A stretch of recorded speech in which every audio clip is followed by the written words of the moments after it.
Welcome to the Poor Man's Gourmet Kitchen, where we share gourmet recipes at a low-budget wonder. Now check this out. Here I've got all my cut wing portions soaking in a saltwater brine. If you'll remember, I showed you how to prepare your wings and make this brine in my honey chipotle video recipe. So if you need that for a reference, you might want to check that out. In the meantime, you want to just let these drip dry for a minute. Now here I've got some potato starch. I'm just going to drop my wings right in it and give it a good toss. All you need is a thin, even coating that'll help the texture of the wing when they're fried. And it's not a bad idea to sift them through a mesh strainer. This way you don't crud up the oil in your deep fryer or in your pot on the stove. And if it looks like this, then they're perfect. And I drop these in my deep fryer and I cook them for 12 to 14 minutes at 350 degrees Fahrenheit.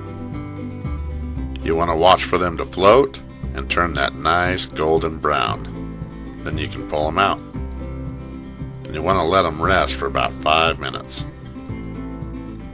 Now in a hot pan on the stove, I'm going to throw down some butter, followed by some Louisiana hot sauce, some brown sugar, and my secret ingredient, blackened seasoning. And this sauce comes together really quickly. All I do is stir until the sugar and butter melt. Then just remove it from the heat. And you want to ladle out about 3 ounces for every 8 wings, which is an average standard serving size. Then once again, just give the bowl a good toss until those wings are fully coated in buffalo sauce.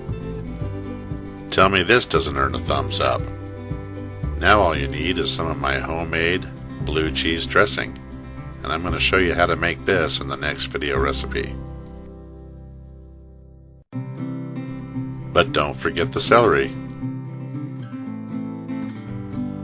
And there you have it, buffalo chicken wings, right here in the Poor Man's Gourmet Kitchen. Thank you for watching, and be sure to stop by PoorMansGourmetKitchen.com for more recipes and exact ingredients.